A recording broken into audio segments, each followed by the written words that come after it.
बिस्मिल्लाहिर्रहमानिर्रहीम। अस्सलाम वालेकुम students, welcome to my channel ready to math study. Students, पिछली क्लास में हमने चैप्टर नंबर 1 कॉम्प्लेक्स नंबर्स उसकी एक्सरसाइज 1.2 का क्वेश्चन नंबर 3 सॉल्व किया था। आज की क्लास में हम उसका क्वेश्चन नंबर 4 और 5 सॉल्व करेंगे। तो क्वेश्चन नंबर 4 जो है मैंने कॉपी कर लिया है। क्वेश्चन नंबर 4 है, find the multiplicative inverse of the following complex numbers. आज आपको मल्टीप्लिकेटिव इनवर्स मालूम करना है कॉम्प्लेक्स नंबर्स का। पिछली क्लास में हमने एडिटिव इनवर्स मालूम करा था, आज हम मल्टीप्लिकेटिव इनवर्स मालूम करेंगे। तो फर्स्ट पार्ट है आपका 3 + 5 आएगा, जो मैंने कॉपी कर लिया है, इसे लिख लेते हैं।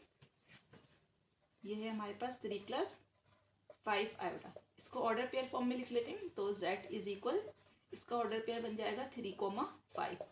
तो सबसे पहले मल्टीप्लिकेटिव इनवर्स का फॉर्मूला यूज कर लेते हैं। वो होता है हमारे पास z inverse is equal a/a² + b² minus b/a² + b²।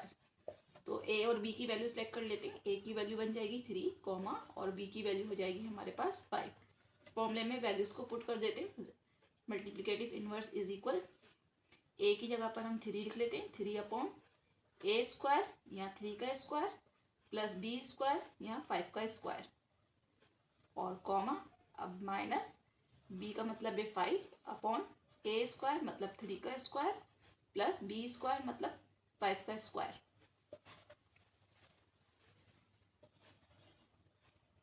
तो इन्हें सिंप्लीफाई कर लेते हैं। तो ये बन जाएगा multiplicative inverse is equal,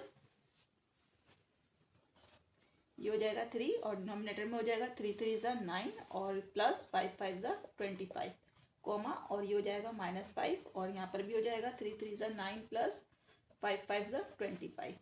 again multiplicative inverse is equal, और ये हो जाएगा 3/9 में 25 प्लस करेंगे तो ये बन जाएगा स्टूडेंट हमारे पास 34, कॉमा, और ये हो जाएगा -4 और ये भी बन जाएगा 34, और ये हो गया इसका आंसर। अब इसका पार्ट 2 सॉल्व कर लेते हैं। पार्ट 2 है हमारे पास 8 आयोटा, इसे कॉपी कर लेते हैं। 8 आयोटा, इसको ऑर्डर पेयर फॉर्म में लिख लेते हैं। z इज इक्वल, अच्छा यहाँ देखिए स्टूडेंट्स, हमारे पास 8 आयोटा का मतलब है हमारे पास इमेजिनरी पार्ट है और इसका रियल पार्ट नहीं है। तो सबसे पहले इसका रियल पार्ट हम क्या बना देंगे, 0, जो हमारे पास नहीं है, और इसका इमेजिनरी पार्ट हो जाएगा हमारे पास 8। जो पार्ट हमारे पास नहीं होगा हम उसको 0 बना देंगे। अगर रियल पार्ट नहीं है तो वो 0 हो जाएगा, और अगर इमेजिनरी पार्ट नहीं है किसी क्वेश्चन में तो वो 0 हो जाएगा। अब इसमें फॉर्मूला शो कर देते हैं। मल्टीप्लिकेटिव इनवर्स का फॉर्मूला है हमारे पास a/a² + b², minus b/a² + b²। a की वैल्यू सिलेक्ट कर लेते हैं 0, और यहाँ b की वैल्यू हो जाएगी 8। वैल्यूज को पुट कर देते हैं। तो multiplicative inverse is equal, a का मतलब है 0/a² + b², तो यहाँ a की वैल्यू 0 और यहाँ b की वैल्यू 8, माइनस b का मतलब है 8 और यहाँ a की वैल्यू 0² और यहाँ b की वैल्यू 8² पुट कर देते हैं। अगेन और सिंप्लीफाई कर लेते हैं इसको। तो ये बन जाएगा 0/0 का स्क्वायर 0 और 8 8 = 64, और कॉमा, ये हो जाएगा -8/0 का square 0 + 8 8 = 64। Again z inverse is equal, 0/64 में 0 प्लस होगा तो ये 64 हो जाएगा, कॉमा, और -8 और ये भी हो जाएगा 64। Again z inverse is equal, 0 को 64 से डिवाइड करेंगे तो 0 को जब भी हम किसी नंबर से डिवाइड करते हैं तो वो 0 रहता है, कॉमा, और 8 1 = 8 और 8 8 = 64। इसको हम सॉल्व करेंगे तो ये बन जाएगा -1/8, और ये हो गया इसका आंसर। ओके, अब इसका पार्ट 3 सॉल्व कर लेते हैं, जो ऑर्डर पेयर फॉर्म में है। ये है हमारे पास 10, 4। इसमें हम डायरेक्ट इसको z शो कर देते हैं। हमारे पास कॉम्प्लेक्स नंबर है 10, 4। मल्टीप्लिकेटिव इनवर्स का फॉर्मूला शो कर देते हैं। सबसे पहले फॉर्मूला है हमारे पास a/a² + b², minus b/a² + b²। तो यहाँ a की वैल्यू हमारे पास 10 है, और b की वैल्यू हमारे पास 4 है। सिंप्लीफाई कर लेते हैं। तो z inverse is equal, a/, इसका मतलब है 10/, और a² का मतलब है यहाँ 10 का स्क्वायर, और b² का मतलब है यहाँ 4², माइनस b, इसका मतलब है -4/, a का मतलब है 10 का स्क्वायर और यहाँ b का मतलब है 4 का स्क्वायर। और इसको और सिंप्लीफाई कर लेते हैं। तो ये हो जाएगा 10/, और यहाँ 10 का स्क्वायर लेंगे तो 10 10 = 100 प्लस, और 4 4 = 16, -4/, यहाँ पर भी 10 10 = 100 और 4 4 = 16। इन्हें प्लस कर लेते हैं। तो 10/, ये हो जाएगा 116 और ये हो जाएगा -4/116। इनको और मज़ीद डिवाइड कर लेते हैं, तो 2 के टेबल से करेंगे तो 2 5 ज़ा 10 और 2 5 ज़ा 10, 1 इसको देंगे तो ये हो जाएगा 2 8 ज़ा 16। यहाँ पे भी, यहाँ पर देखें स्टूडेंट, 4 1 ज़ा 4, 4 2 ज़ा 8 और यहाँ हम इसके पास 3 दे देंगे तो ये बन जाएगा 4 9 ज़ा 36। तो हमारे पास जेड इनवर्स बन गया 5/58 कॉमा -1/29 और ये हो गया इसका आंसर। तो अब इसका पार्ट 4 स्टार्ट करते हैं, जो है हमारे पास 12 कॉमा -7, इसको z इज इक्वल करके लिख देते हैं 12 को -7। फॉर्मूला शो कर देते हैं, मल्टीप्लिकेटिव इनवर्स का फॉर्मूला है हमारे पास a/a² + b² comma -b/a² + b²। तो यहाँ हमारे पास a की वैल्यू 12 कॉमा और b की वैल्यू हो जाएगी हमारे पास -7। अगेन वैल्यूज को पुट कर देते हैं, तो z inverse is equal, a का मतलब है यहाँ 12/a² का मतलब है 12 का स्क्वायर और प्लस b² का मतलब है यहाँ -7 का स्क्वायर, इसको ब्रैकेट में कर देते हैं कॉमा और तो माइनस और यहाँ -7 पुट कर देते हैं b की वैल्यू और a² का मतलब है 12² और b² का मतलब है -7 का स्क्वायर और इसको ब्रैकेट में कर देते हैं। तो z इनवर्स इज इक्वल 12/12 12 ज़ा 144, 12 का स्क्वायर लेंगे तो प्लस और 7 7 ज़ा 49 और माइनस माइनस प्लस, तो ये इसका आंसर आ गया 49 और यहाँ माइनस माइनस प्लस हो जाएगा। अगेन 12 12 ज़ा 144 प्लस और माइनस माइनस प्लस हो गया और 7 7 ज़ा 49 हो गया।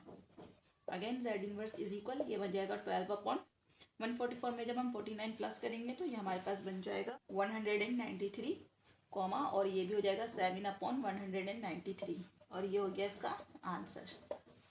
तो नेक्स्ट पार्ट स्टार्ट करते हैं इसका, जो है हमारे पास -8,0, इसको z इज इक्वल करके लिख देते हैं -8,0। हमारे पास फॉर्मूला होता है मल्टीप्लिकेटिव इनवर्स का a/a² + b² comma -b/a² + b²। तो यहाँ हमारे पास a की वैल्यू -8 कॉमा और b की वैल्यू है हमारे पास 0। वैल्यूज को पुट कर देते हैं, तो z inverse is equal, values को पुट कर देते हैं, a का मतलब है यहाँ -8 और a² का मतलब है -8 का स्क्वायर और b² का मतलब है यहाँ 0 का स्क्वायर कॉमा और यहाँ b का मतलब है 0, a² का मतलब है -8 का स्क्वायर और b² का मतलब है 0 का square. Again z inverse is equal -8 upon minus minus plus 8 8 ज़ा 64 प्लस 0 0 ज़ा 0 और ये भी हो जाएगा 0 अपॉन माइनस माइनस प्लस 8 8 ज़ा 64 प्लस 0 0 ज़ा 0। तो z inverse is equal -8 upon 64 में 0 प्लस करेंगे तो 0 और ये हो जाएगा 0 upon 64। Again z inverse is equal 8 1 ज़ा 8 8 8 ज़ा 64 तो ये हो जाएगा -1 अपॉन 8, इसको कट कर देते हैं और 0 को जब हम 64 से डिवाइड करेंगे तो 0 और ये हो गया इसका आंसर। 6 है हमारे पास 0, -3/4। तो z is equal 0, -3/4। Formula show कर देते हैं, z इनवर्स का फॉर्मूला है हमारे पास a/a² + b² comma -b/a² + b²। तो यहाँ हमारे पास a की वैल्यू है 0 कॉमा और b की वैल्यू है हमारे पास -3/4। तो वैल्यूज को पुट कर देते हैं, तो z inverse is equal, a का मतलब है हमारे पास 0 अपॉन a² का मतलब है 0 का स्क्वायर प्लस और b² का मतलब है -3/4 का स्क्वायर। अगेन कॉमा ये फॉर्मूले का माइनस और b की वैल्यू होती है हमारे पास -3/4 और इसके नीचे a² का मतलब है 0 का स्क्वायर और b² का मतलब है -3/4 का स्क्वायर और ब्रैकेट को कर देते हैं close. Again z inverse is equal, ये बन जाएगा हमारे पास 0/0 का स्क्वायर 0 और प्लस माइनस माइनस प्लस 3 3 ज़ा 9 और 4 4 ज़ा 16 कॉमा और ये हो जाएगा माइनस माइनस प्लस और ये हो जाएगा 3/4 और अपॉन में 0 का square 0 plus minus minus plus 3 3 ज़ा 9 और 4 4 ज़ा 16 तो ये भी हो जाएगा 9/16। Again z inverse is equal 0/0 में 9/16 प्लस करेंगे तो 9/16 रहेगा और ये हो जाएगा 3/4 और यहाँ पर भी 0 में जब 9/16 प्लस होगा तो ये रह जाएगा 9/16। तो z इनवर्स इज इक्वल, 0 को जब हम किसी भी नंबर से डिवाइड करते हैं तो वो 0 हो जाता है कॉमा और यहाँ जब हम इनको डिवाइड करेंगे तो इसका मैं थोड़ा सा रफ वर्क यहाँ समझा देती हूँ आपको। रफ वर्क में हम देख लेते हैं कि 3/4 जो है वो डिवाइड हो रहा है किससे, 9/16 से। तो डिवाइड को हमेशा मल्टीप्लाई में कन्वर्ट कर देते हैं, जब मैं इसको मल्टीप्लाई में कन्वर्ट करूँगी तो ये नंबर हमारे पास उल्टा हो जाएगा और अब हम इसको कैंसिल कर देंगे। 4 1 ज़ा 4, 4 4 ज़ा 16 और 3 1 ज़ा 3 और 3 3 ज़ा 9। तो इन्हें मल्टीप्लाई करेंगे तो 1 4 ज़ा 4 और 1 3 ज़ा 3। तो इसको सिंप्लीफाई करके हमारे पास आंसर आ गया इसका 4/3 और ये हो गया इसका आंसर। इसकी जो डिवीजन है स्टूडेंट, ये मैंने रफत में आपको समझा दी है। तो अब स्टार्ट करते हैं इसका स्टूडेंट क्वेश्चन नंबर 5 जो मैंने कॉपी कर लिया। क्वेश्चन नंबर 5 पे find the additive and multiplicative inverse by definition of following. आपको क्या करना है, जो आपको ऑर्डर पेयर दिया गया है आपको उसका एडिटिव और मल्टीप्लिकेटिव इनवर्स निकालना है डेफिनेशन को यूज़ करते हुए। तो हम डेफिनेशन को यूज़ करते हुए मल्टीप्लिकेटिव इनवर्स पहले भी निकाल चुके हैं। जो फॉर्मूला था वो हमारा वो बाय डेफिनेशन ही था। तो सबसे पहले यहाँ हम क्वेश्चन को कॉपी कर लेते हैं। क्वेश्चन है हमारा 2,3। पहले इसका एडिटिव इनवर्स निकाल लेते हैं। तो एडिटिव इनवर्स के लिए हम क्या करते हैं, वो भी हमारे पास ऑर्डर पेयर होता है, उसकी साइन चेंज कर देते हैं। तो ये हो जाएगा -2, -3। निकाल लेते हैं इसका मल्टीप्लिकेटिव इनवर्स। तो यहाँ लिख देते हैं इसका मल्टीप्लिकेटिव इनवर्स।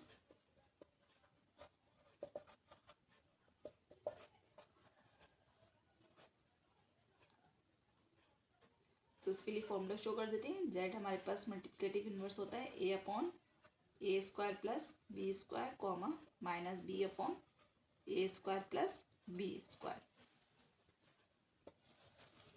तो यहाँ हम a की वैल्यू सेलेक्ट कर लेते हैं। a की वैल्यू है हमारे पास 2, और b की वैल्यू है हमारे पास 3। तो z inverse is equal, a का मतलब है 2/a² का मतलब है 2 का स्क्वायर और b का मतलब है 3 का स्क्वायर, और माइनस b का मतलब है 3। यहाँ a² का मतलब है 2 स्क्वायर और b का मतलब है 3 का स्क्वायर और ब्रैकेट क्लोज। और z इनवर्स इज इक्वल, ये हो जाएगा 2/2 2 ज़ा 4 + 3 3 ज़ा 9। अगेन -3/2 2 ज़ा 4 और 3 3 ज़ा 9। तो z इनवर्स इज इक्वल, ये हो जाएगा 2/4 और 9 को प्लस करेंगे तो 13 और ये हो जाएगा -3/13 और ये हो गया इसका आंसर। ये तो स्टूडेंट ये इसका एडिटिव इनवर्स हो गया और ये इसका मल्टीप्लिकेटिव इनवर्स हो गया। तो नेक्स्ट पार्ट स्टार्ट करते हैं। इसका पार्ट 2 है हमारे पास -4, 5। तो पहले इसका एडिटिव इनवर्स निकाल लेते हैं।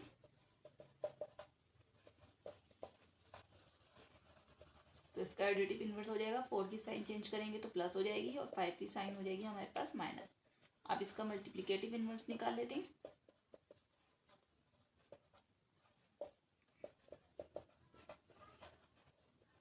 तो हमारे पास फॉर्मूला है z inverse is equal a/a² + b², -b/a² + b²।